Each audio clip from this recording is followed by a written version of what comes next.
Hello, welcome to English 155. This is a continuation of our previous asynchronous video. And let's have a little review.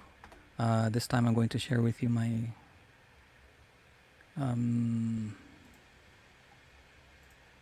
PowerPoint presentation. And so let's have a little review. It's always good to have a little review para ma-remember natin. Last time we had oral versus written communication. Tapos meron tayong table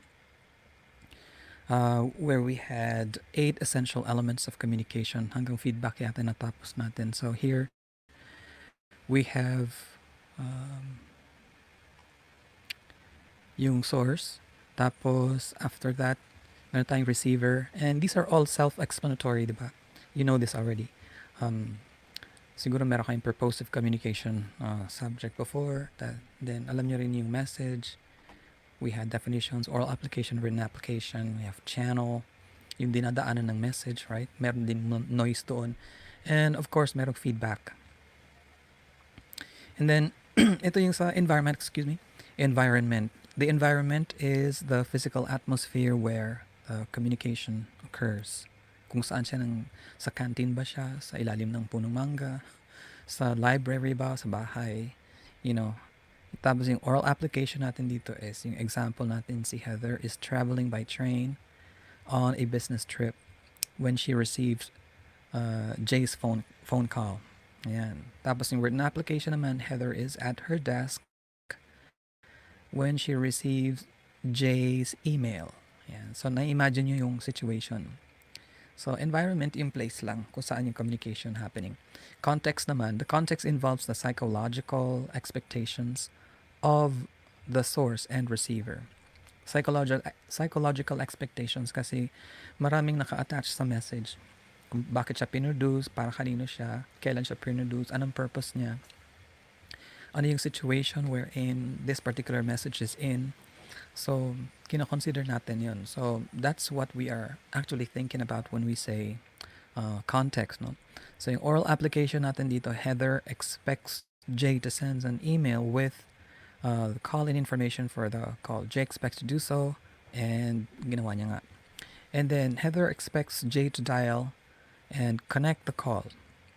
Jay expects Heather to check her email for the call-in information so that she can join the call. So, as you would notice, meron maraming expectations.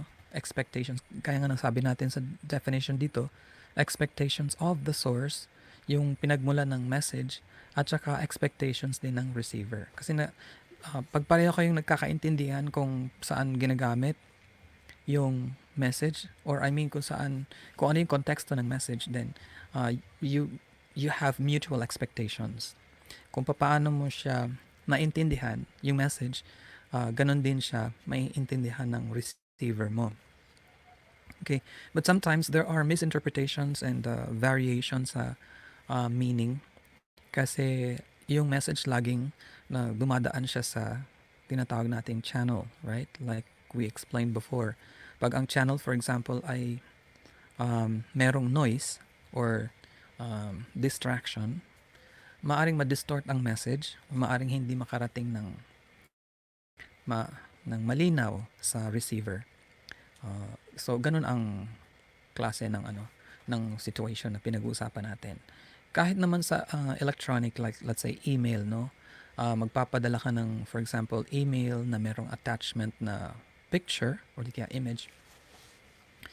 Tapos nagkaroon ng interference sa connectivity, sa connection. Nag-slow siya, tapos hindi na complete yung pag-load ng image. Pwede ring matanggap ng ng receiver mo na hindi siya kompleto. So have you ever experienced that even sa cellphone, for example, somebody sends you a message na merong attachment ng image, tapos hindi siya kompleto kasi merong problem sa sa connectivity. So, nangyayari siya. So, that is an interference. That is through that channel na nagkaroon siya ng noise. So, ibig sabihin, yung message na sana buo or kompleto, na-distort siya. Okay? So, yun ang nangyari sa kanya. And so, Yun ang tinatawag nating interference. Also known as noise. Interference is anything that blocks or distorts the communication process. So, kasasabi ko lang sa inyo. So, ang oral application natin dito, example natin is Heather calls in at 3:15, but she has missed the call because she forgot that she is in a different time zone from Jay. So, siguro magkaiba yung kanilang lugar or magkaiba yung country kung saan sila nandun. Kaya magkaiba rin yung oras, no? Written application, Heather waits for a phone call from Jay at 3:15, but he doesn't call, right? So, yun ang ating 8 essential elements of communication. So, at least 2 different kinds of interference have the potential to ruin a conference call.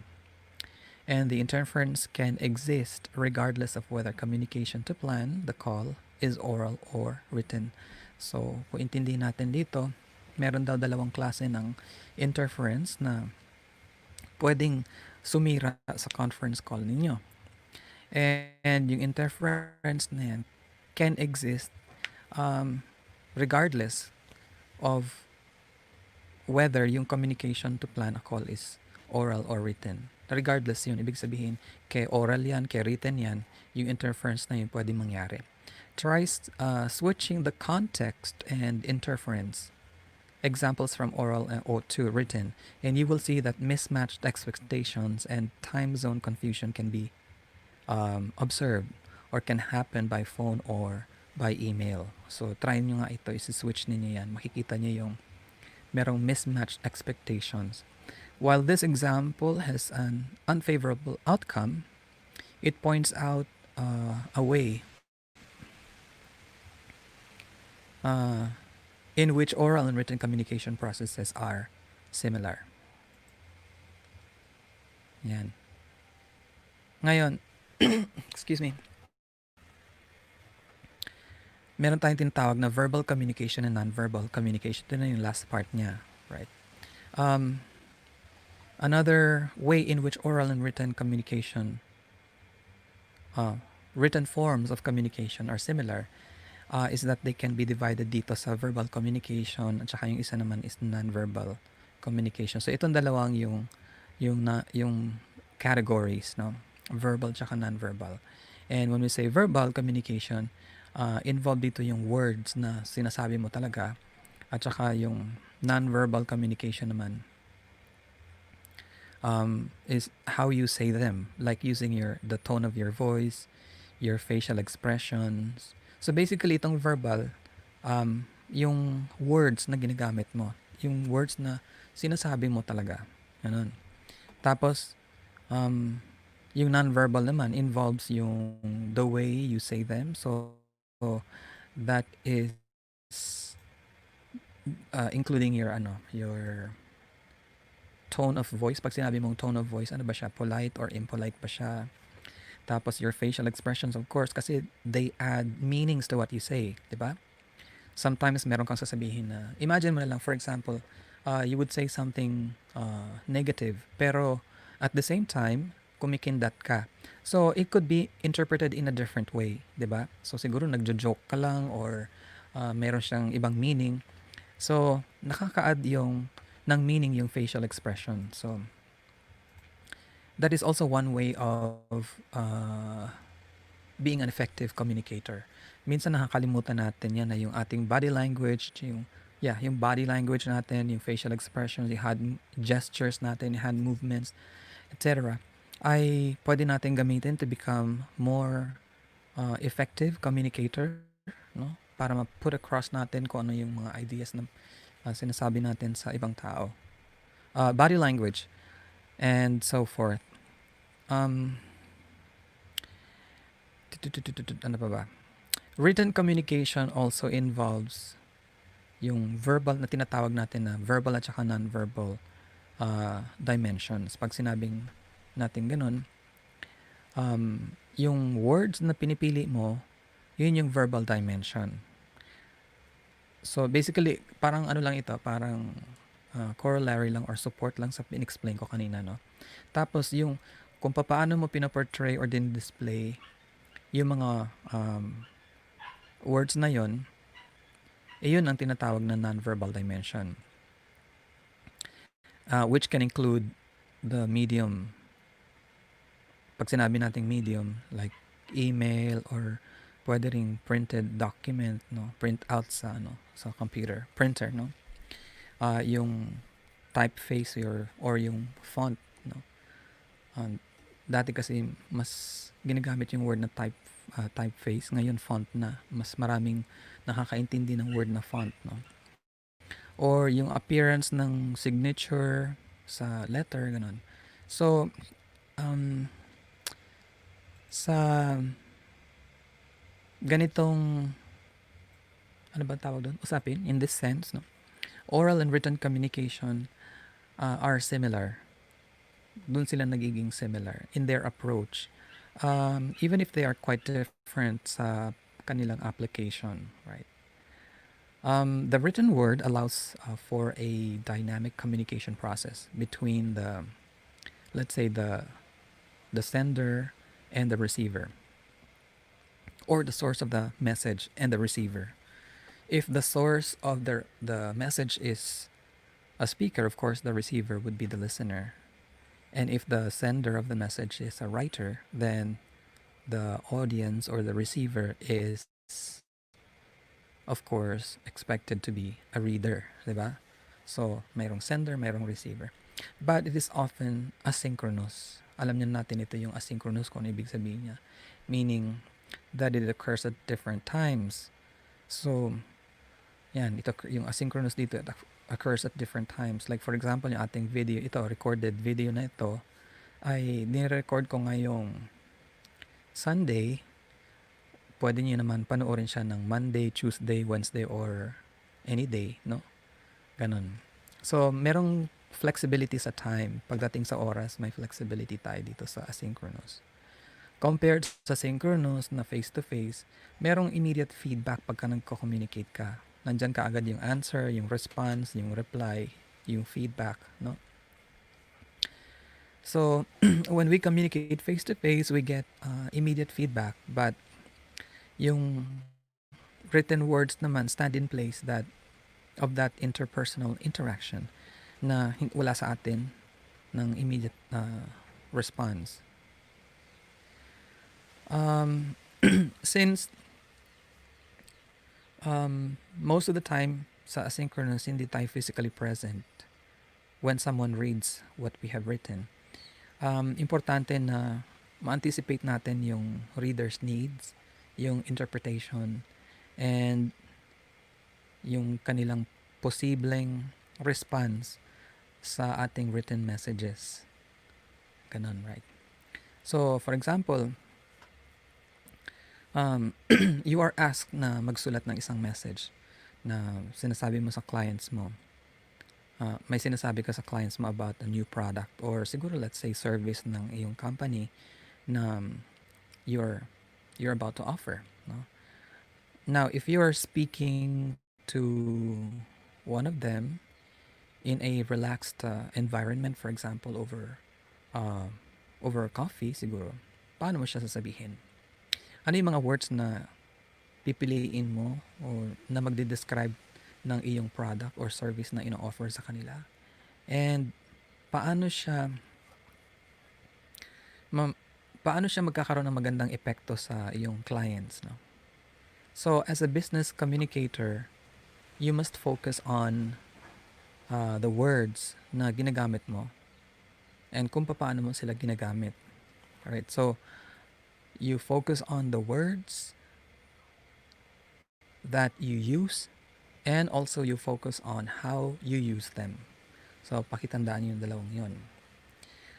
Usually, yung mga may ikli, short, simple sentences in themselves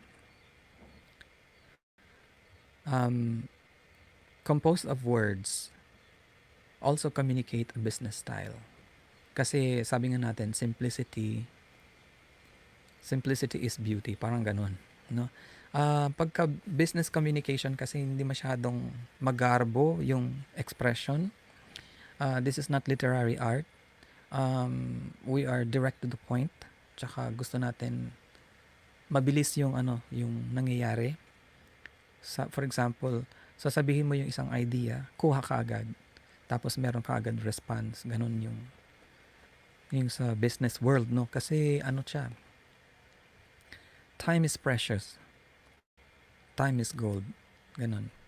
Kaya kailangan natin ng ng pag nagsulat tayo, kailangan we write eloquently, tapos um, kailangan hindi ka lumalayo sa business context, no? Tapos your goal is to write clearly, and then generally, i-describe mo yung sinulat mo as uh, direct, direct to the point or straight to the point type of communication. One strategy to achieve this goal is to write with the same words and phrases that you use when you talk. So, isang strategy yun. So, ano yun? Yung gagawin mo is magra-write ka, magsusulat ka ng mga same words and phrases na ginagamit mo pag ikaw ay nagsasalita. So, pero siguro tatandaan mo na since yung written communication ay wala siyang immediate feedback, no? Na present sa oral communication. Kasi pag oral communication, kaharap mo face to face, di ba? Meron ka agad reply, answer. Pero pag written communication, walang immediate feedback. So you need to choose words and phrases even more carefully. Mas mapili ka dapat sa mga words na gagamitin mo para maging accurate ka sa sinasabi mo, para maging clear ka sa sinasabi mo, at para maging understanding. Yan. So, understandable, sorry. Para maging understandable ka sa kanila. Sa kanila, meaning yung mga magbabasa ng iyong written, whatever. Proposal siguro or letter, ganyan. See? So, yun ang tawag dito. Yun ang dapat mong gawin sa written communication. So, paano yung anong mapupulot natin dito sa pinag-usapan natin ngayon? Starting from yung table natin ng 8 essential elements, no, ng communication. Siguro masasabi natin in general terms is written communication involves the 8 basic elements as oral communication, but it is often asynchronous. Often, madalas asynchronous. Big sabihin, eto nga, occurring at different times. Okay? Ayan. Okay, so, I prepared this time yung tinatawag ko na whiteboard natin. Yan.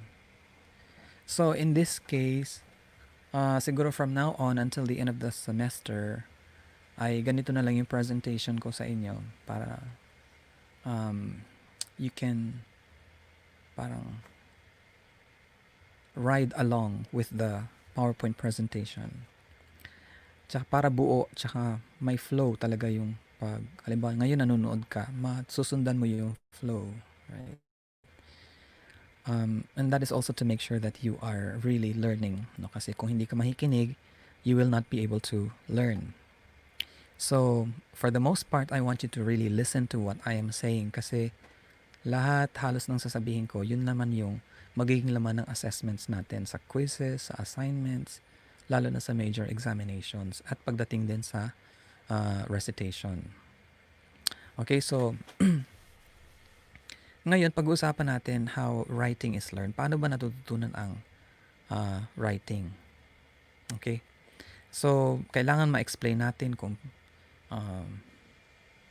paano nakaka-contribute sa pagiging magaling mo na writer, yung pagbabasa, yung pagsusulat, at saka yung critical thinking. Kasi very essential yung tatlong yun. Right? So, dito pag-uusapan natin yung reading, yung writing, at saka critical thinking. So, from now on, I want you to grab a piece of paper. Siguro kung may notebook kayo, take down notes, right?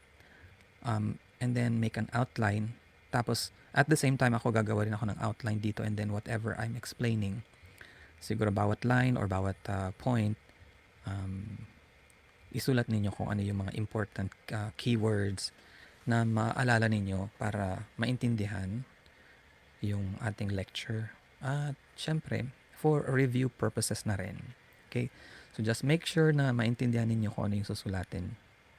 Susulatin? Isusulat? Susulatin? Whatever. Whichever. Susulatin ninyo. Isusulat. So here we are we are talking about writing. Siguro iniisip ninyo yung mga ibang tao, siguro pinanganak sila na magagaling talaga na writers than others, no? But in fact, writing is a reflection of experience and effort. Kung meron kang experience sa pagsusulat, dahil siguro sa trabaho mo or sa exposure mo sa environment mo nang kailangan ng ganun, tapos siguro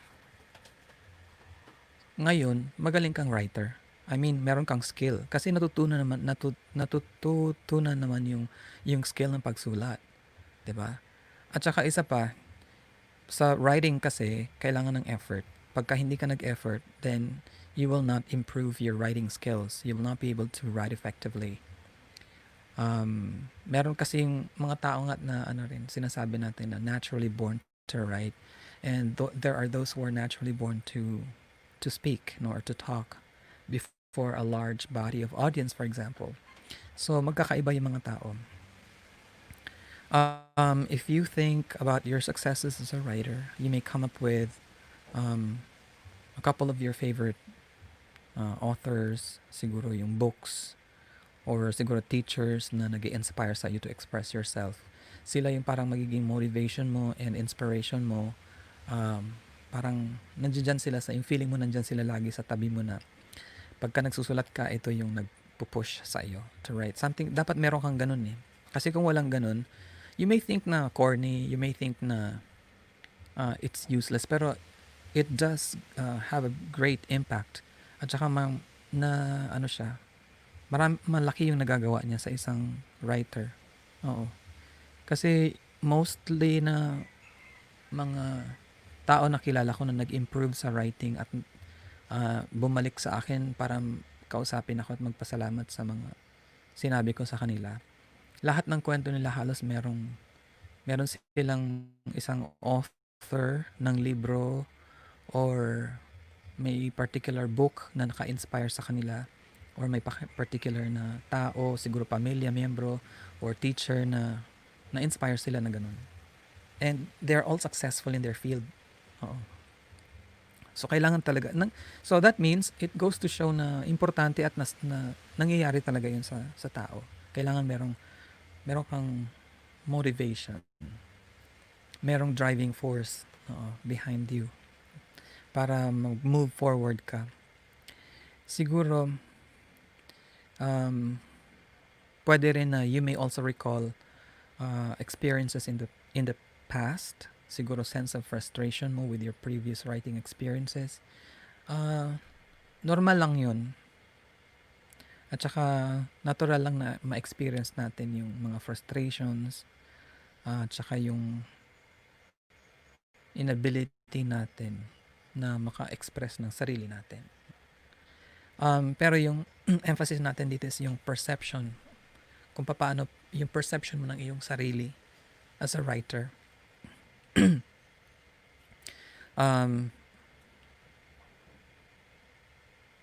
Importante kasi yung perception mo, kung sino ka, kilala mo yung sarili mo, na ikaw ay si ganito, na mayroong abilidad na magsulat, inspired ka, ganito. So meron kang purpose, bakit mo ginagawa yan, ganun. This is all about business communication. That's why ito yung BUSCOM or business com na subject natin. We are dealing with written communication. Most people use oral communication for much of their self-expression. From their daily interactions to formal business meetings. Yan. Ano ibig sabihin nun? Marami mga tao na gumagamit ng oral communication para ma-express nila yung kanilang sarili. Right? Yung kanilang daily interactions sa mga paligid nila, sa mga taong kung saan exposed sila, siguro sa formal business meetings at iba't iba pang different situations. And you have a lifetime of experience in that field na pwede ka mag-benefit sa iyong writing. Ganyan.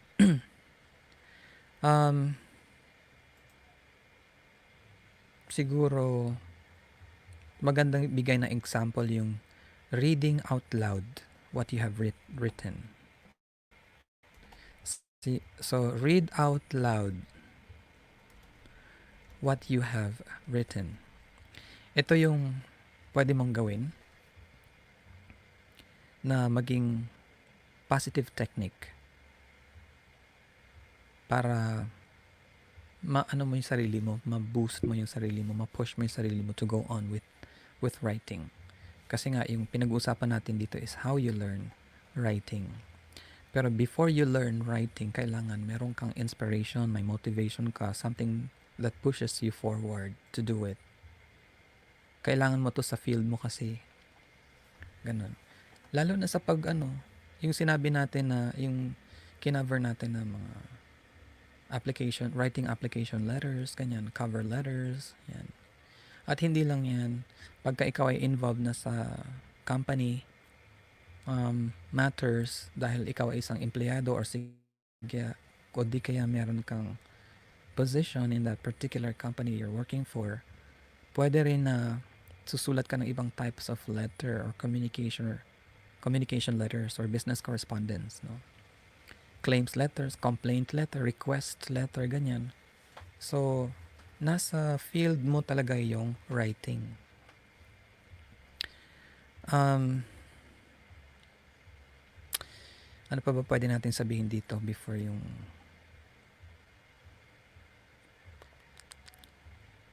ngayon, sa writing, yung sarili mo yung kakampi mo when it comes to writing. Kailangan positive yung frame of mind mo about your journey as a writer.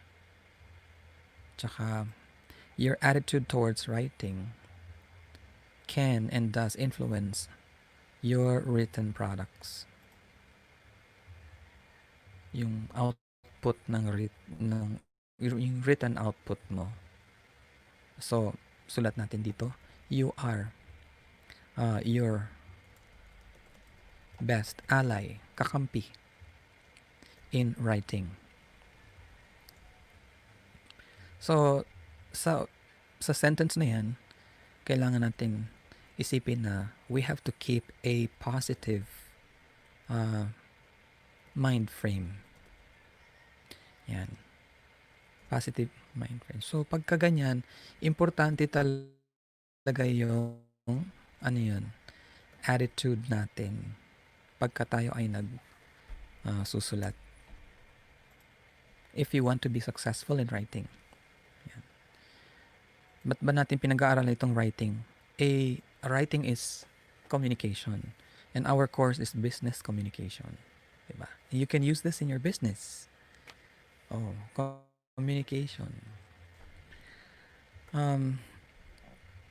Hindi lang hindi lang yung technicalities ng pagsulat, kundi when to write and what to write and how to write. Ibig sabihin, halimbawa meron kang business, tapos nagkaroon ng konting problema, tatakbo ka ba kaagad sa social media, magrarant and everything. So that is our usapin about when to write, 'di ba? Kaagad ba na na magtatakbo ka sa social media at doon ka magrarant. At saka what to write, ano ilalagay mo doon? How to write, paano mo siya isusulat doon? Ano yung mga gagamitin mong devices para ma-achieve mo yung certain certain effect na gusto mo. And stepping back in order to get a good picture, general picture, um, maisip mo ba na yung gagawin mo ay tama o hindi? Yun. So yun ang kailangan natin na isipin din sa writing.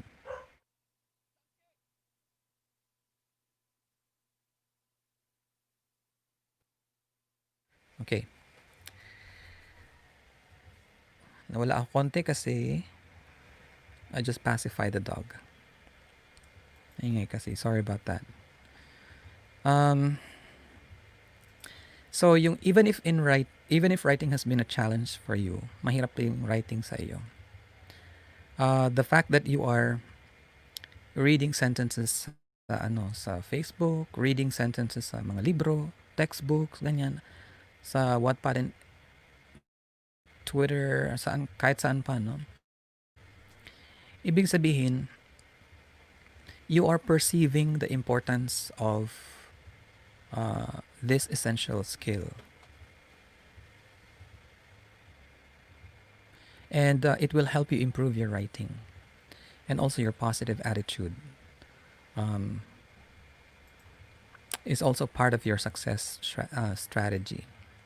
So there is no underestimating the power of effort when combined with inspiration and motivation.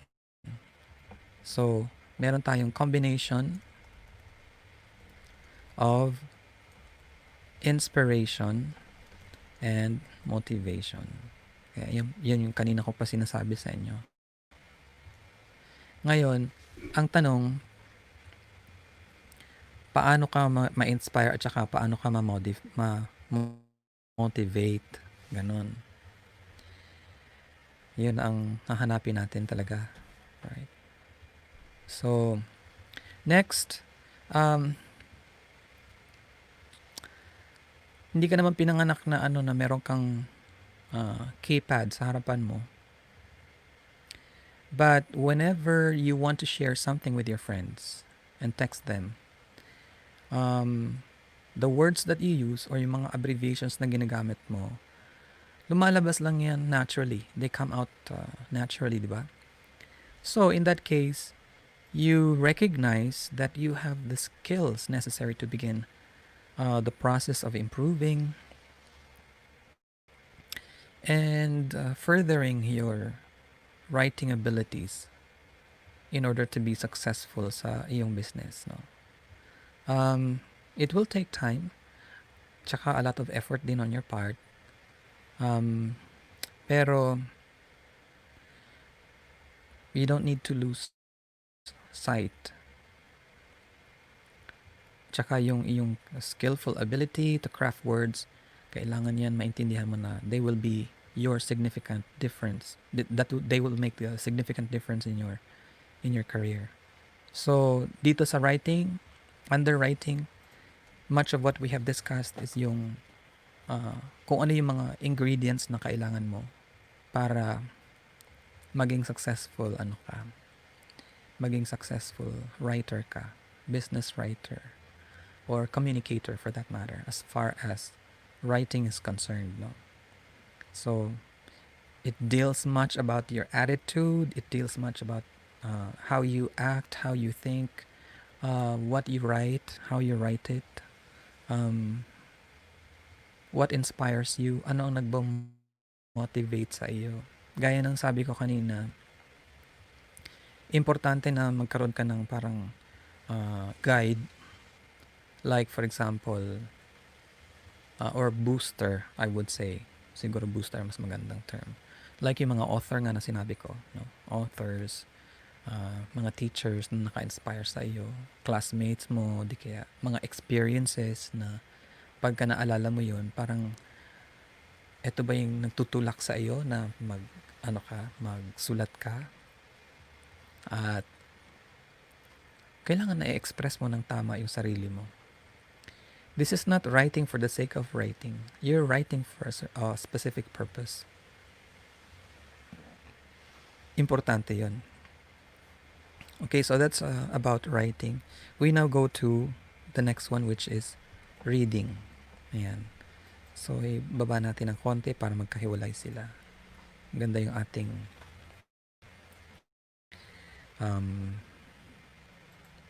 outline. So, simple outline lang ito guys, pero I want you to follow yung flow ng ating discussion. Right? So, when it comes to reading, ito yung isang step na pinopoint out lagi ng mga writers na ano siya, importanteng step in order to write effectively. Bakit? Kasi saan ka ba natututo una? 'Di ba? Sa panggagaya, sa pagka-copy, kahit yung pananalita mo, nakaka-copy mo sa ibang tao habang lumalaki ka. Sa writing naman, ganun din. Kung ano yung nababasa mo ng mga magagandang expressions, mga sentences, sometimes, or if not most of the time, unconsciously, naaaral mo siya, parang natututo mo siya. Ganun. So, kung ikaw mahilig ka magbasa, siguro you may like mga Harry Potter books, okay, okay, o kaya fan ka ng mga iba pang mga authors, ganyan, no? So, if you want to write effectively sa business, you need to be reading business-related mga documents, no? Tungkol sa business. Mga journals, siguro mga magazines, right? As mga research outputs, ganyan. At saka mga commentaries din. Saka siguro pupunta ka sa mga Facebook pages, groups, and forums sa online, no? Na marami kang mababasa tungkol sa business. So, get hold of these materials. Expose yourself to these materials. Tsaka mga sources. Like ito, mga letters, no? Business proposals, mga business plans, you know. Pwede mo itong makita kasi sa sa school. Punta ka sa library, punta ka sa business department or sa ano ba, meron ba tayo business administration division? Ganyan. Siguro merong mga babasahin doon, mga previous thesis, no. And ingat lang magbasa ng mga thesis kasi ewan ko ha, to be honest lang kasi yung iba questionable yung thesis. Mema thesis lang. I'm not going to pinpoint or kahit naman sa ibang schools nangyayari na nakaka-graduate yung estudyante tapos ng thesis pero pag tinanong mo tungkol sa thesis, hindi nila alam kung ano yung thesis. Hindi nila alam kung ano yung. Tapos, most of the time, ang nangyayari din is reklamo yung estudyante sa thesis. Na hirap sa thesis. When in fact, kung ano lang nahihirapan sila is yung pag-copy and paste at kung paano nila pagsamasamahin, kung saan sila kukuha ng information, etc. At saka for the most part, hindi nila alam yung procedure talagang paano gumawa ng thesis. Hindi malinaw sa utak. Kaya most of the time, what happens, kinukwento ko to sa inyo guys kasi we are dealing with business communication. We are dealing with communication. And thesis is one way, yung standard format na magko-communicate tayo sa public. Meron tayong, ang thesis, ang ibig sabihin ng thesis ay a statement. Ano yung statement mo sa thesis mo? Ano yung kiniklaim mo? Anong gusto mong patunayan sa iyong thesis? Ganun. At pag hindi yan naintindihan ng tao nang magbabasa, palpak yung thesis mo. Kaya number 1 talaga yung grammar. Grammar editing. Kailangan sa title pa lang gina-grammar na kaagad, ini-edit na. Kailangan tama yung expression kasi pag nagkamali ka ng expression, maaring you may be saying the opposite or you may be saying something that is totally wrong. 'Di ba? So, importante 'yun. Kaya kayo pag nagsulat na kayo ng thesis ninyo, make sure na ipag-grammar talaga ng todo. Otherwise, useless 'yan. It doesn't necessarily mean na pag halimbawa ang thesis ay about psychology or business or about computers or about politics, criminology matters, hindi ibig sabihin na hindi yan maiintindihan ng ng grammarian. In the first place kasi, makinig ng husto kasi i-include natin to dahil this is a uh, good source of knowledge. Kasi for the most part, pagka nagsulat ng thesis, ang ginagamit na language ay English, no? Unless Filipino yung talaga yung thesis, no? Language, English language yung ginagamit. And ang purpose mo sa thesis ay ipa-understand sa kung sino man na magbabasa kung ano yung iyong statement or kung ano yung kiniklaim mo. So, in other words, pag hindi siya naintindihan, in the first place, palpak na kaagad yung thesis mo. Kaya very important, number 1, yung grammar. Pagka ang grammar ay tama, kung ano yung gusto mong sabihin, yun ang ma-achieve mo. Pero most of the time, yung iba kasi hindi nagpapa-grammar sa tamang sa tamang mga grammarians. So, anong nangyayari? Pumapalpak yung sentences, yung syntax, marami kasing tine-check dyan. Hindi lang yung subject-verb agreement na iniisip ng mga tao. Okay? So, we're still talking about writing and reading. No? Ayan.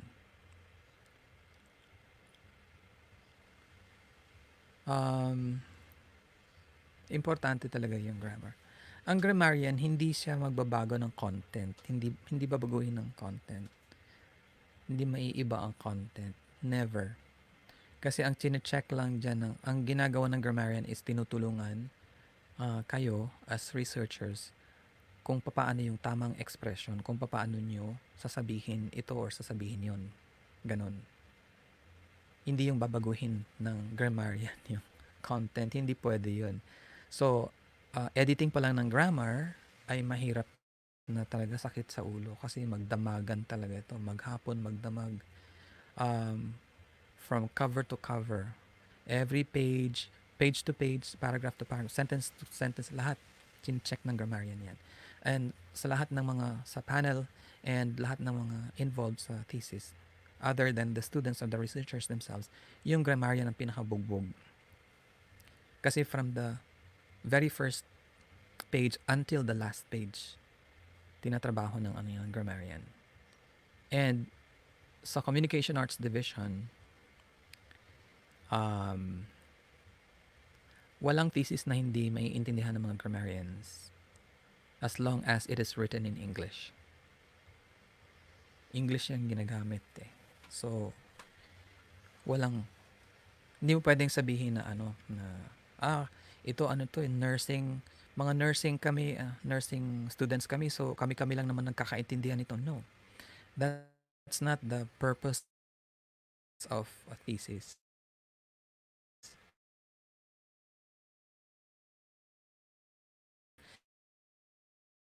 Related sa health, no? Ay hindi naman lahat ng tungkol sa health ay naiintindihan ng mga engineers, ng mga IT, ng mga iba pa, no, sa ibang divisions. So ang purpose ng thesis ay yung hindi naiintindihan ng lahat, ilalagay sa thesis para maintindihan ng lahat. Yun ang purpose niya. Para ma-declare mo or ma-claim mo kung ano yung sinasabi mo doon sa thesis mo. Yun ang pinaka-purpose niya. Yan. So, yan ang thesis ha. Tandaan ninyo yan. So, isingit natin yan dito. Ano ko lang ha. Lagay ko sa yan. In parentheses. Ganyan. So, balik tayo dito sa reading. So, sabi natin,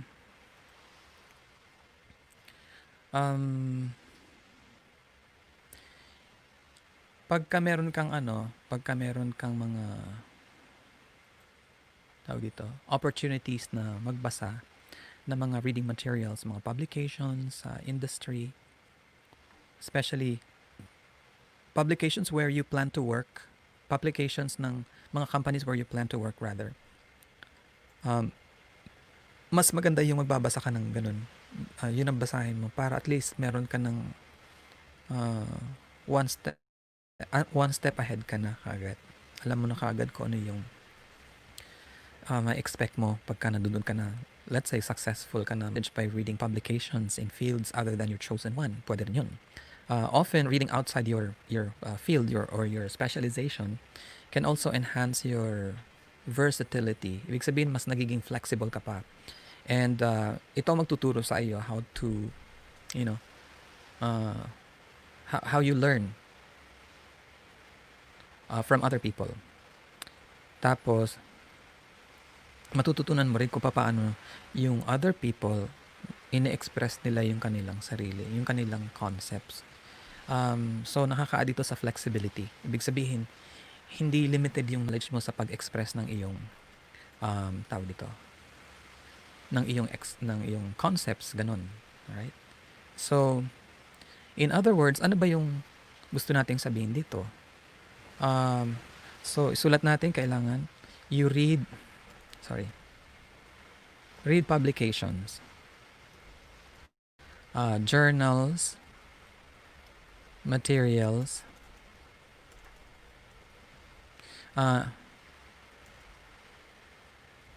not only related to your field, but also to other fields.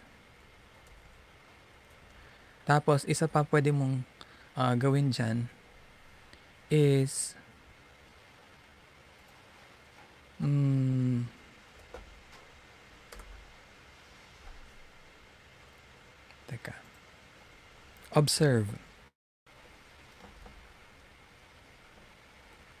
observe and learn how other people express themselves or express their ideas and concepts in writing.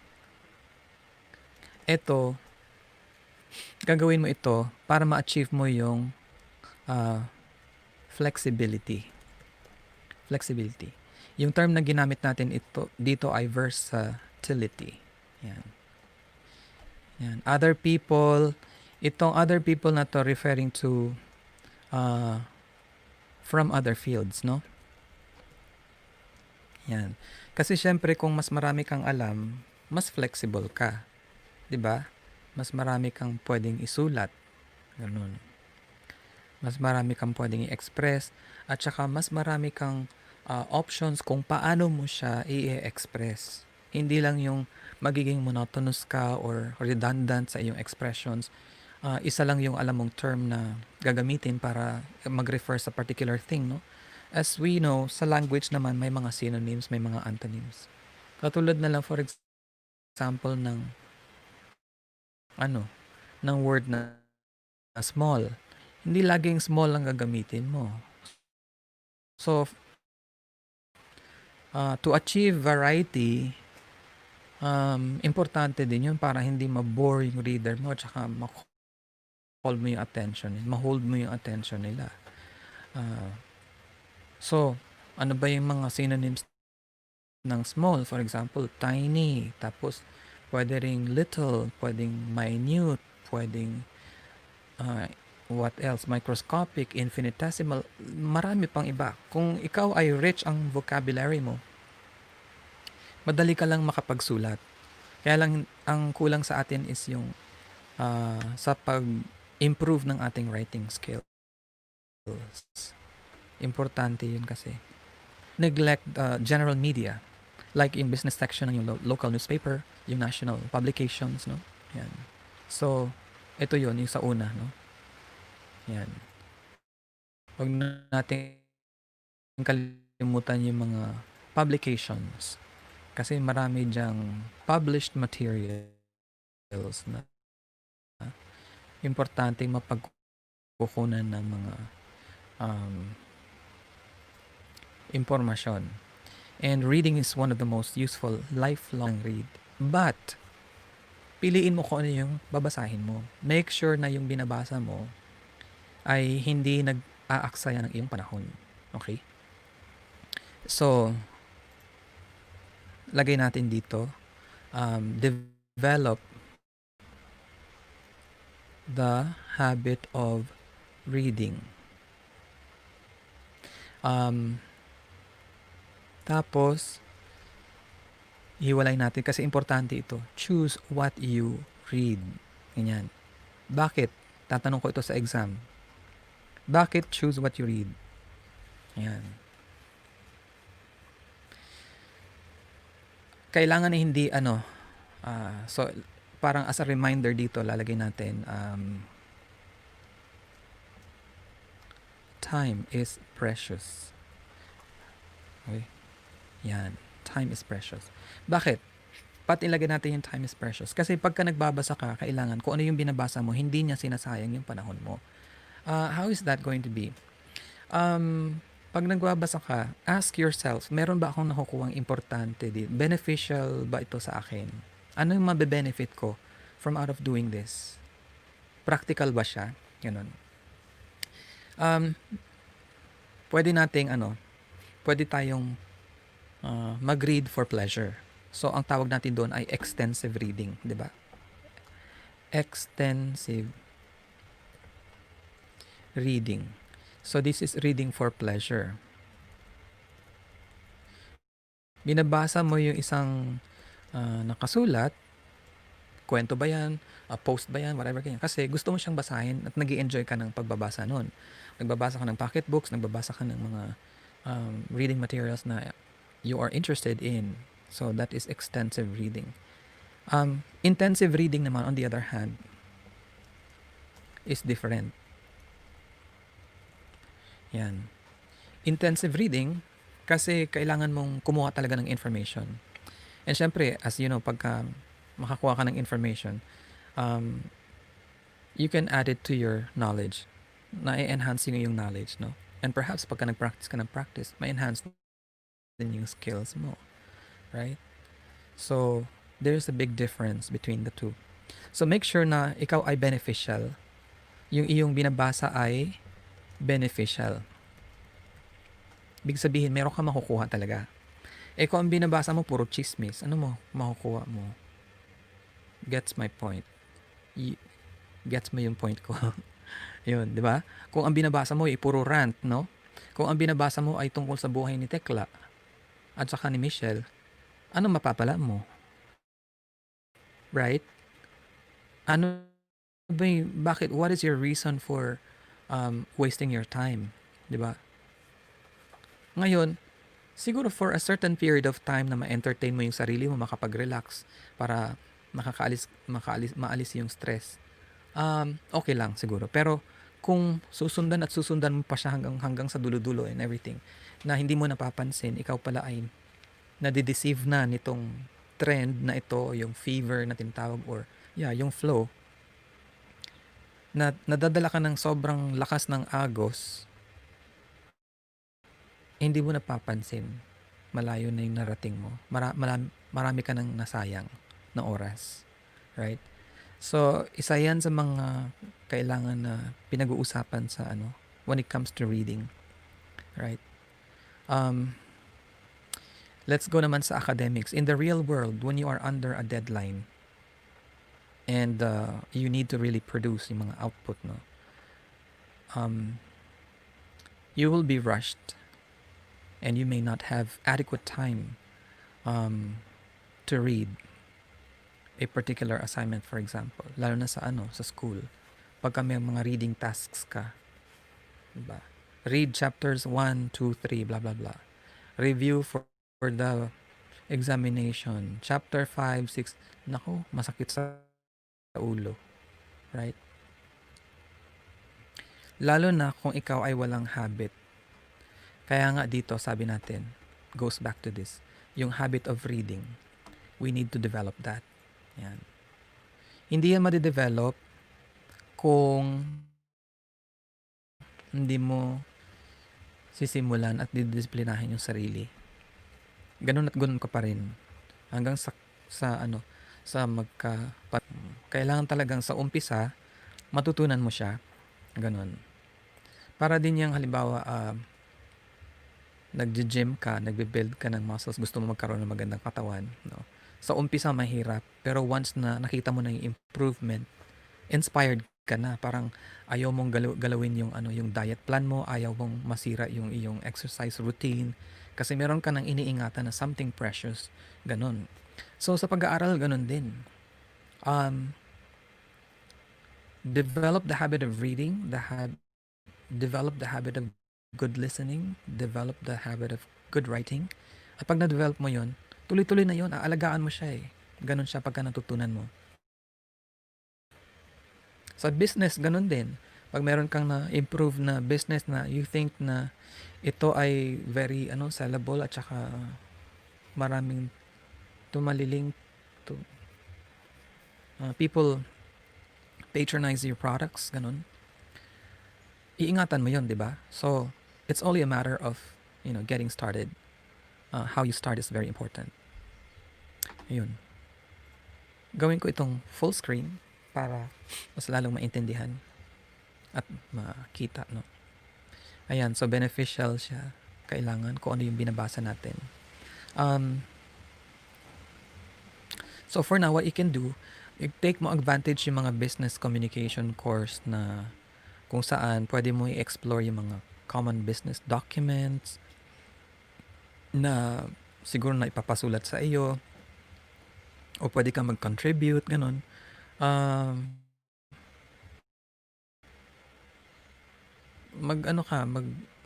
Try ka mag-drafting, no? Kahit sa scratch paper lang, magsulat-sulat ka. One sentence, mamaya 2 sentences na. And then kuha ka ng mga structures, mga expressions sa ibang tao na alam mong magagaling. Gayahin mo tapos palit-palitan mo ng words, ganun. In that case, you will be able to improve your writing. Kailangan na ma-recognize mo the fact na yung mga documents have some degree of formula to them.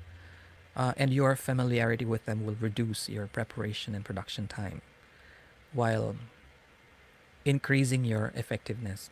So, magbasa ka ng magbasa, basa ng basa ng basa. And then sulat ka rin ng sulat ng sulat.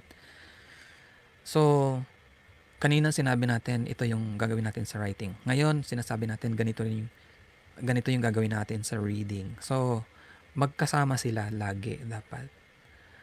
And as you read similar documents, you need to take notes. Kung ano yung mga observations mo, iti-take note mo.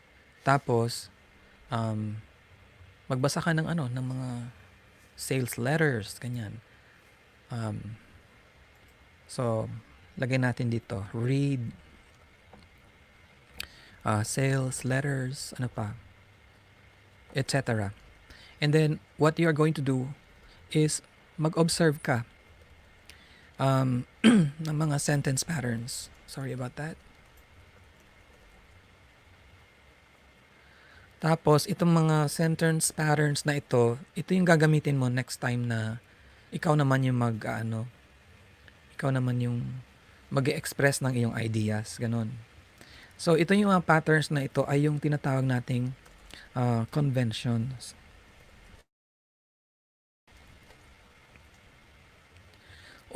Or conventional language patterns. Yan. So, pag sinabi nating conventions, ito yung kung ano yung normal, kung ano yung tama, kung ano yung standard, kung ano yung kinasanayan na acceptable sa lahat, no? Acceptable sa, hindi naman lahat, siguro 99%, karamihan or majority, no? So, ang ibig sabihin yan, for example, ano ba yung conventions sa grammar? 'Di ba? Pag nagsalita ka ng Tagalog, for example, and then your sentence is, gutom ako. That is a convention. Ibig sabihin yan ng kinasanayan na structure or type ng sentence na sinasabi natin sa Tagalog. That is a convention. Okay? That is a standard. Something that is acceptable at i-accept ng marami, ng majority na tama talaga yung expression na gutom ako, right? Pero pag sinabi mong ako gutom, ako gutom si, or si ako gutom, or whatever, na medyo weird ang expression, hindi yan convention. Okay? So, I think you understand what convention means, no? Pag sinabi natin conventions, pagdating sa sentence patterns, ito yung mga usual patterns, yung mga karaniwan na ginagamit na patterns, at tama sila. Hindi sila mali, at acceptable sila. Hindi sila questionable din. Alright? So, yun ang ibig sabihin ng conventions.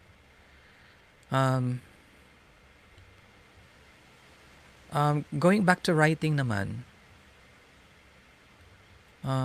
never lose sight of one key measure of effectiveness of your writing. This points to the degree to which it fulfills the reader's expectations. So kung ikaw ay nasa law office, for example, you know the purpose of a court brief is to convince the judge that certain points of law apply to the given case. Kung nasa newspaper ka naman, you know that an editorial opinion article is supposed to convince readers of the merits of a certain viewpoint. Whereas yung news article naman is supposed to report facts about bias, di ba? Now, if you're writing an advertising or advertisement copy, by the way, advertisement or advertisement, pareho lang yung tama na pronunciation, no? The goal is to motivate consumers to make a purchase decision, right? Ito sa business na ito, di ba? So in any of these case, pagka nagsusulat ka, you are actually writing for a specific purpose. And ito yung mga situations na dapat nare-recognize mo as a place to start when considering what to write is the answer to what are the reader's expectations. So, kailangan ma-answer mo yung question na, what are the reader's expectations? Ayun. So, tingnan natin yung dito. Balik natin dito sa writing. Kailangan ma-answer mo yung, what are the reader's, gawin natin plural, reader's expectations. Yan. Pagka nagsusulat ka. Guys, ito explain ko lang sa inyo ha. Kasi convention din ito sa grammar. Pagka nilagay mo yung apostrophe S na yan, ibig sabihin, dito ay, yung reader mo ay isa lang. That is singular. Kasi, tingnan mo, reader lang yan eh.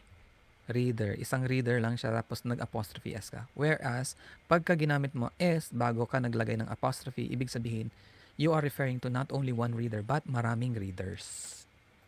Okay? Yan. Pwede natin din itong i-include sa examination. Yan. Halimbawa, test item, nakalagay doon, many readers. Tapos ilagay natin choice dito. Readers, apostrophe, tapos reader, apostrophe S. Mga ganyan. No? Kasi importante ito, guys. That's why I'm pointing this out to you. Yan. Okay. So, asan ba tayo? Sa pagbabasa sa reading. Marami tayong mga examples, no? At saka mga cases. Kailangan naalala nyo yun kasi yun ang kailangan nyo lang na parang retrieval cue kung meron kayong dapat na i-review or intindihin sa lecture natin. Just remember the examples that I have given to you and you will be able to remember yung ating discussion. Ganyan. So, take down notes. No? Mag-take notes kayo. Importante yun.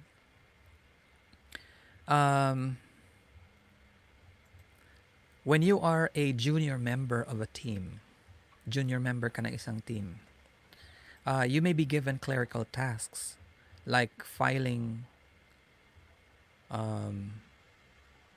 documents. Ganyan. Ikaw mag-organize ng mga documents. Another is you fill in forms, no? O di kaya mag-populate ka ng database, no? Tapos mag-coordinate ka ng appointments, you organize information, no? So, kailangan marunong ka ng outlining. Paano ka mag-organize ng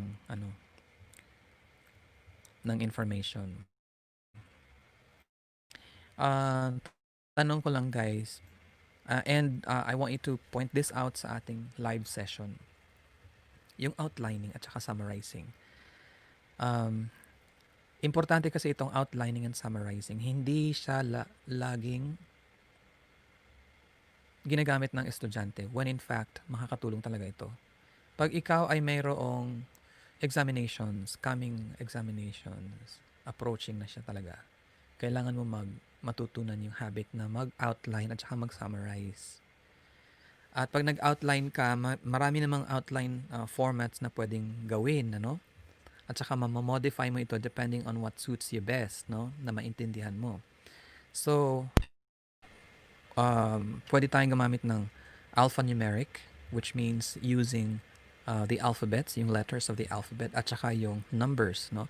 So, let's say, Roman numeral 1, main topic. Tapos, meron kang letter A sa baba, subtopic. Letter B, subtopic.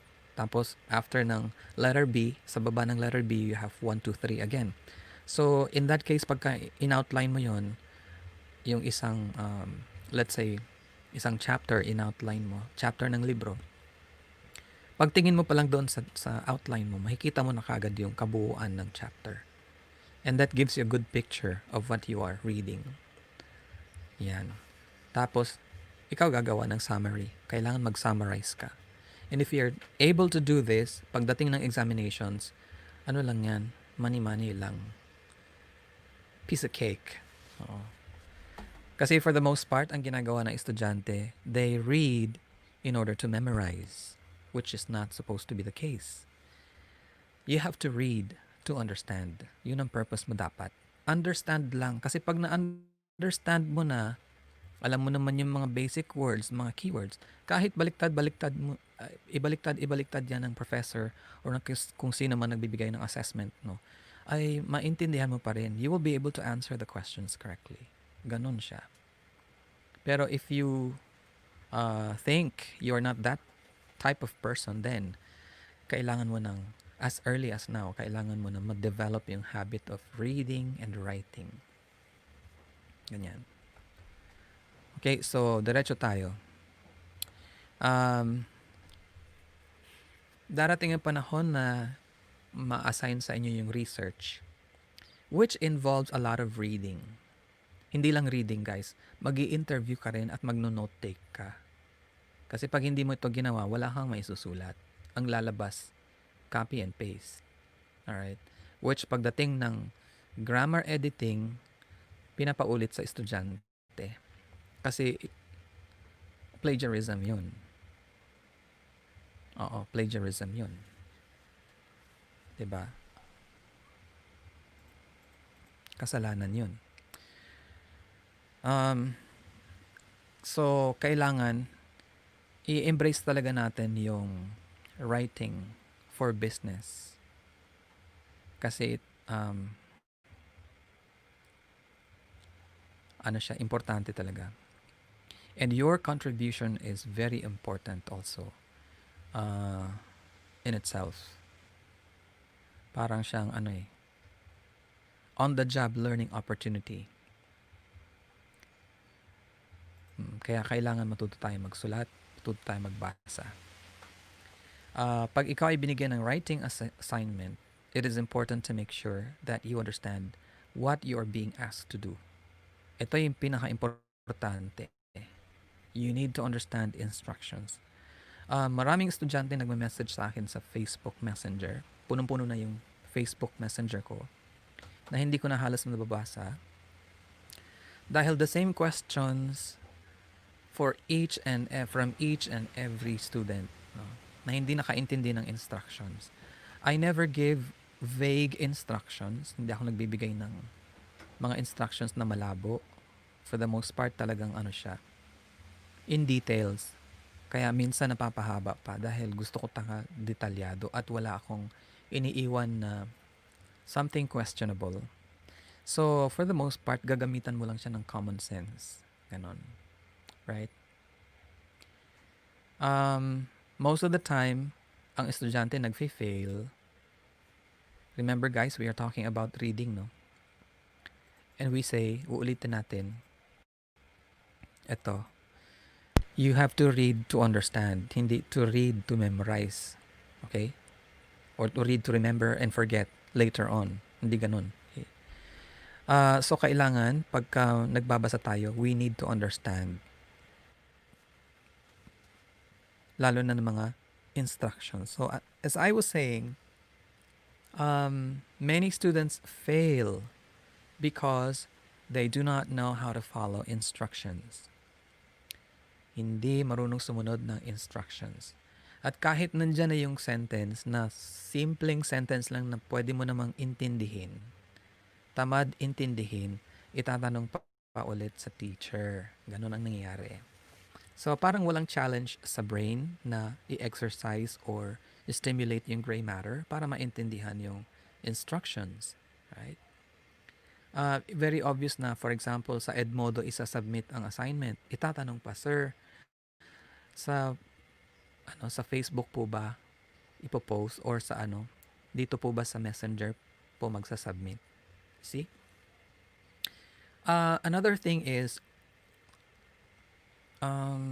many people do not look for instructions. They do not look for pieces of information that are relevant and important. Naghihintay lang sila. This is another bad habit of people. Do not wait, guys. This is not a waiting game. So, pag kayo ay nahuli ninyo yung sarili ninyo na sinasabi ninyo as an excuse, ito mga lines na ito na, ma'am, sir, hindi po ako na-inform. May problema sa inyo. There is a big problem on your part. You see? Usually, yung mga nagsasabi nito ay yung mga walang initiative.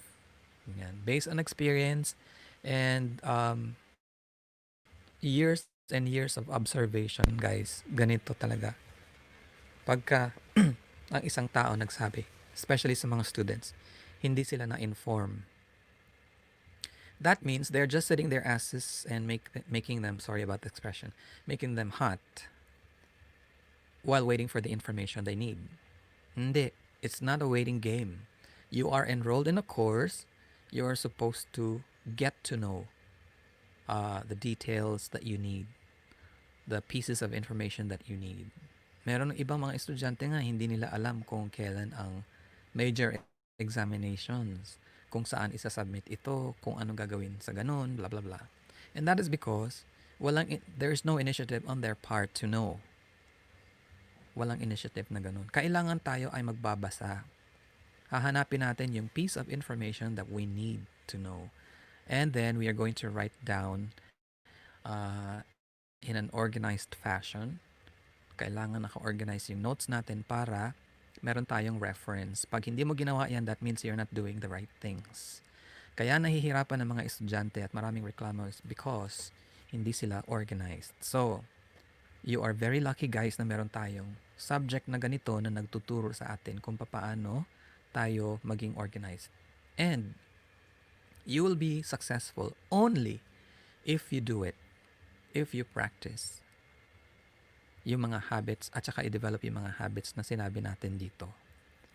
Pero pagka nasanay ka na or tinolerate mo yung sarili mo na sanayin pa or palakasin pa o i-reinforce yung mga bad habits mo before, ay talagang walang mangyayari sa iyo.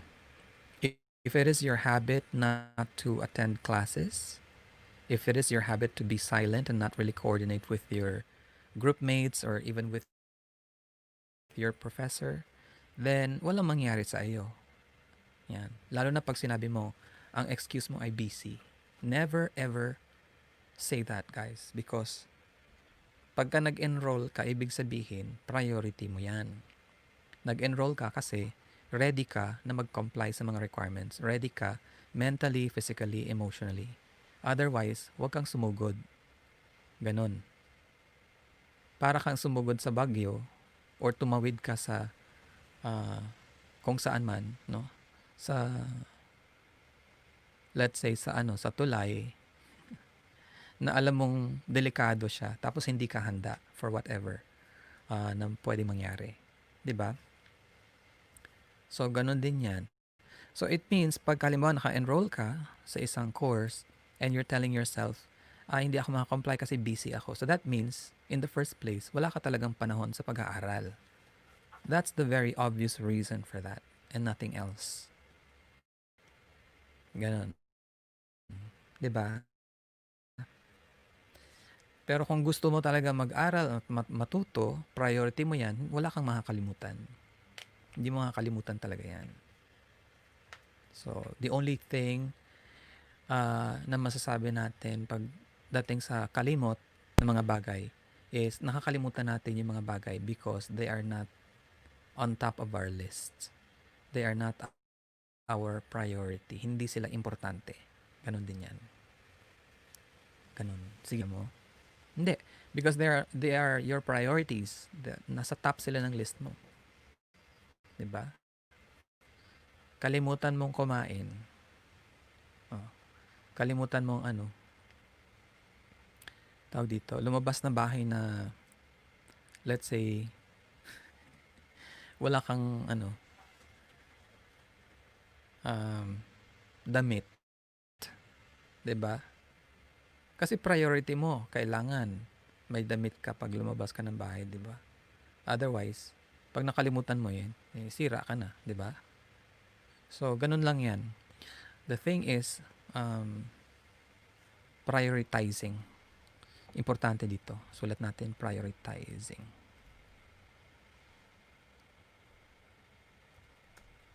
Yan. Prioritizing, organizing, yan, and managing. Pagdating sa managing, pag nagbabasa ka, minamanage mo rin yung time mo. Pag nagsusulat ka, minamanage mo rin yung time mo. Lahat halos na ginagawa mo, dapat minamanage mo yung time mo. Ino-organize mo. Ano yung ino-organize mo sa pagsulat? Yung ideas mo, yung thoughts mo. Anong ino-organize mo pagka nagbabasa ka? Yung mga ideas, yung mga concepts na nakukuha mo, ino-organize mo yan. Kasi pagka in-skip mo yung mga pieces of information na pinaghalo-halo mo, hindi mo makuha yung flow. Kaya kailangan organized yan. Ganon siya. Prioritizing. Bakit importante? Because pag hindi mo if you don't prioritize things, mas madali sa English, makakalimutan mo. You will forget about it. And in the end, ikaw rin ang mag-suffer, 'di ba? Yan. You will just make things miserable for yourself. And perhaps ma-apekto din yung ibang tao. See? So, with reading and writing, with writing and with reading comes a big responsibility. And at saka yung big attitude. Kailangan yung attitude ang importante talaga. Right? So, yun. Ano pa ba yung gusto nating i-point out dito?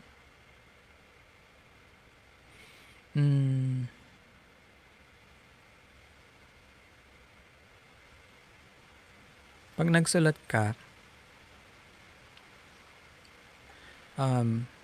you may read the directions. Kanina pala sinasabi natin yung following instructions, no? Instructions, another word for that is directions din, no? So, you may read the directions, sorry, and try to put them in your own words. So, ano ibig sabihin yung put them in your own words? Yeah. Sabi dito, to make sense of the assignment, for example, sabi natin dito, read the instructions that your professor and teacher gave you. And then, after that, you are going to try to put them in your own words. So, isulat natin yan kasi importante siya, no? Parang napaka-importanting tip niya, no? Read the directions or instructions. Pareho lang yan, no? May S, no? Then, try to express them in your own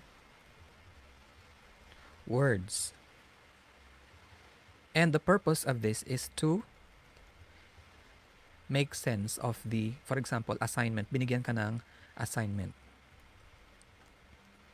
Or task, whatever task it is. Yan.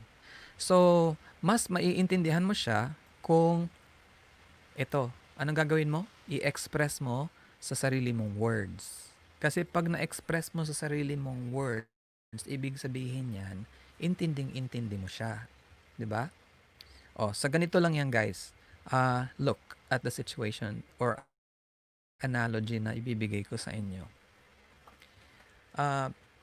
When you talk to your friends at meron kang daladalang balita, okay? At itong balita na ito ay buo sa isip mo from puno hanggang dulo.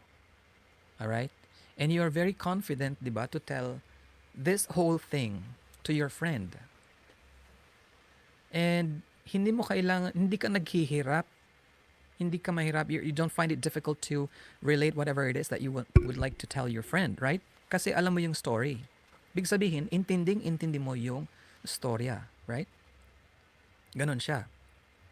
So, kaya dito ang sabi natin, read the instructions, then try to express them in your own words. Pagka na-express mo siya in your own words, ibig sabihin, intindi mo siya.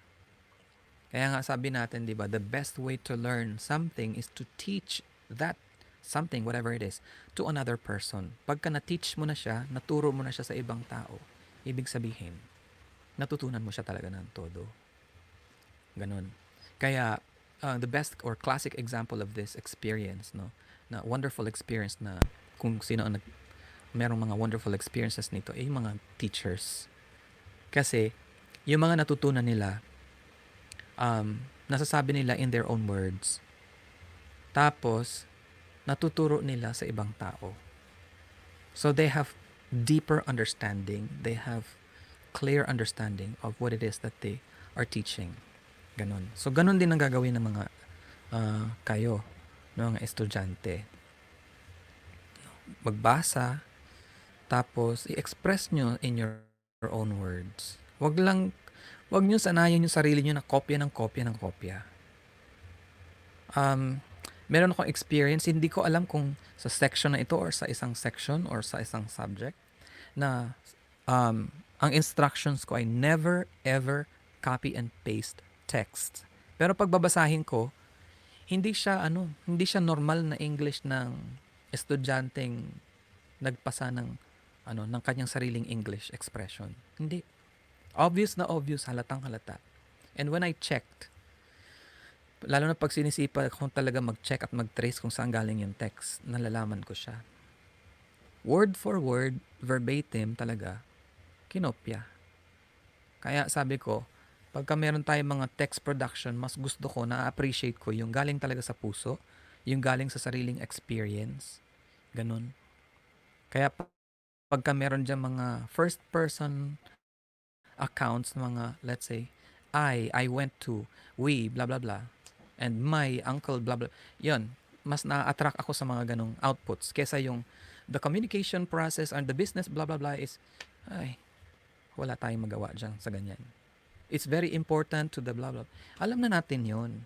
Huwag na natin sabihin. Alright? So, halimbawa, sabihin mo dito sa tinakal natin dito. Ito. It is very important to express what you read in your own words. So, kung yun lang sasabihin mo, follow it up with something na sincere expression. Alright? Magbigay ka ng example. So, after mo sabihin ito, sabihin mo ganyan. For example, I have a subject in physics. I had a subject in physics. I did not understand blah, blah, blah. I asked my professor, blah, blah. After explaining to me, I understood. And so what I did was I wrote the thing on a piece of paper and using my own words without consulting a dictionary, without referring to any reference book or whatever material. Pagka gano'n, nababasa ko sa output ninyo, naku, ano kaagad yan? Basta relevant siya at saka hindi pilit, no? 98 kaagad yan. Madali akong kausap pagka ganun. Pero pagka dinaan mo ako sa, tawag dito, yung lokohan, ayoko nang niloloko nyo yung sarili ninyo. Kasi naaawa ako. You don't have any future pagka ganyan. No? Ayan. So, very important talaga yung usapin natin dito sa writing at saka sa reading. Diba?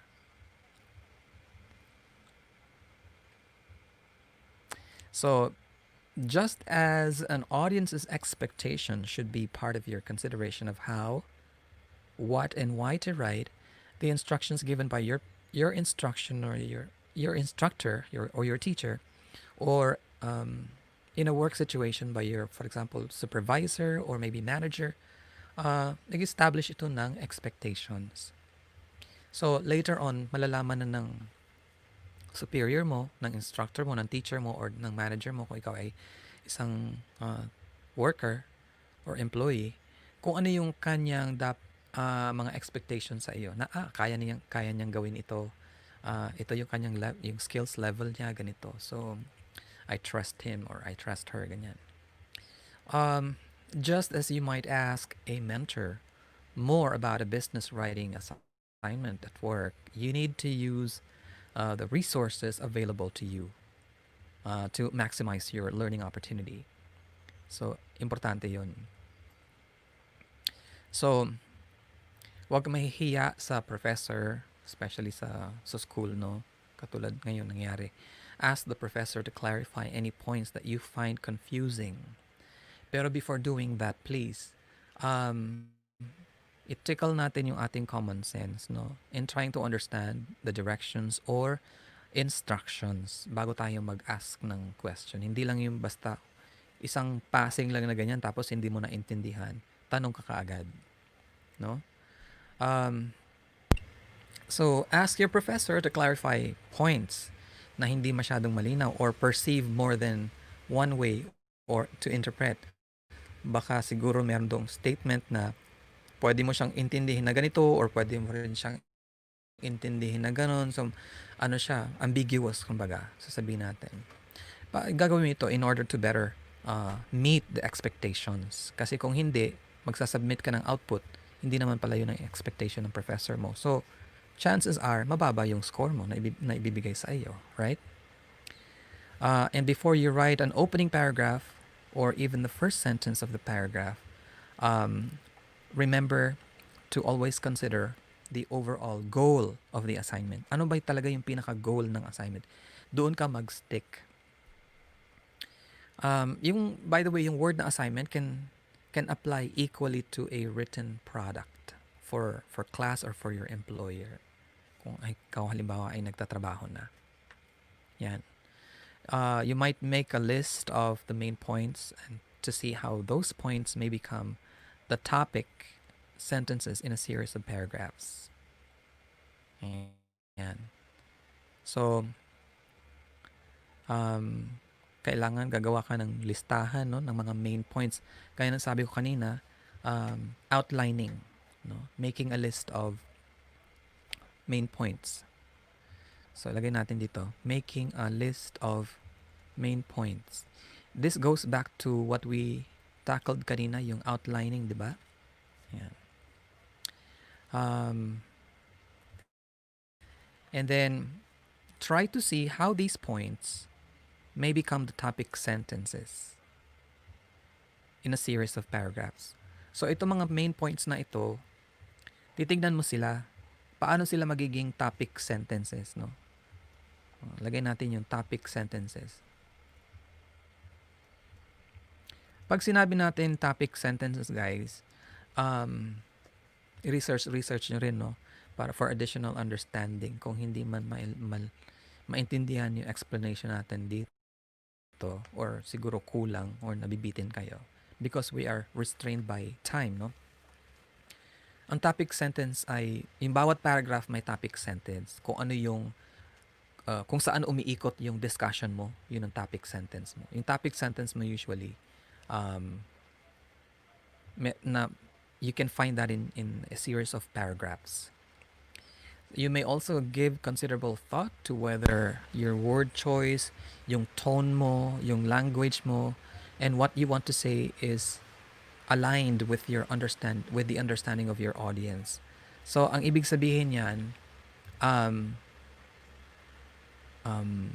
kailangan yung kung paano mo sinulat yung iyong ideas ay binase mo yun sa kung paano maiintindihan ng iyong audience. Alright? Because for the most part, what happens is we express something. And then as we express that something or that particular idea that we have in mind, we are following our flow of thought na kung paano natin siya naintindihan. A better way to do is to express our thoughts or ideas while following what we expect our audience to understand, the way they will understand our expression. So yun ang pinakamagandang magagawa mo either sa writing or sa reading. Pwede mo siyang i-apply vice versa, no? Ganun. So ma-reflect mo yan sa reading pag halimbawa meron kang comment sa isang author na, uy, ang galing naman ng pagka-express niya. Bilib na bilib ako sa galing ng ano niya. That is because effective writer siya. Na-i-express niya yung kanyang gustong sabihin in a way na gusto niyang makarating sa iyo. Yung effect na yon na-achieve niya. So, in your case, dapat ganun din ang gagawin mo. Alright? So, importante yun. So, yung follow the, yung expectation mo, yung expectation ng reader, of your reader, lagay natin plural ha, expectations, kailangan may the expectations of your readers na lang mas marami, no? Are very important. So ito, follow this flow. Ibig sabihin natin dito is kung ano yung ine-expect ng readers mo, kung paano nila iintindihin yung sinulat mo, dapat habang ine-express mo yung idea, yun ang sinusundan mo. Hindi yung ine-express mo yung idea habang sinusundan mo yung sarili mo lang na pagkakaintindi. Like sa iyo siguro malinaw yun, pero magiging malinaw ba sa audience mo or sa iyong reader? So I hope I'm making that making a sense of what is that. So ang question dito is pwedeng ganito, will this expression, siguro sentences, no? Including word choice, hindi. Will this expression be understandable to my reader? Yan ang question. Ito, important ito. Yan. Hindi na importante kung naiintindihan mo yung sinabi mo kasi alam mo naman talaga kung ano yung sinasabi mo, right? So, ang natin as a writer, ang task natin is to make it as understandable as possible to our readers and also as interesting as possible. Kasi kung hindi, failure din tayo. Hindi natin nakuha yung attention ng reader. Baka hindi na basahin yung sinulat natin, di ba? So ito yung usapin natin sa reader at saka sa writer. Reading and writing. Maraming importante pang mga and I hope you took down notes. Okay? So maraming pwedeng sabihin dito sa sa topic natin, right? Time check, it's 1 hour and 34 minutes. Staying with me, and I hope you learned something from this video. Okay? See you, and I hope we will be able to discuss for reinforcement itong mga na-cover natin sa lesson natin ngayon. Thank you so much and take care. Bye-bye.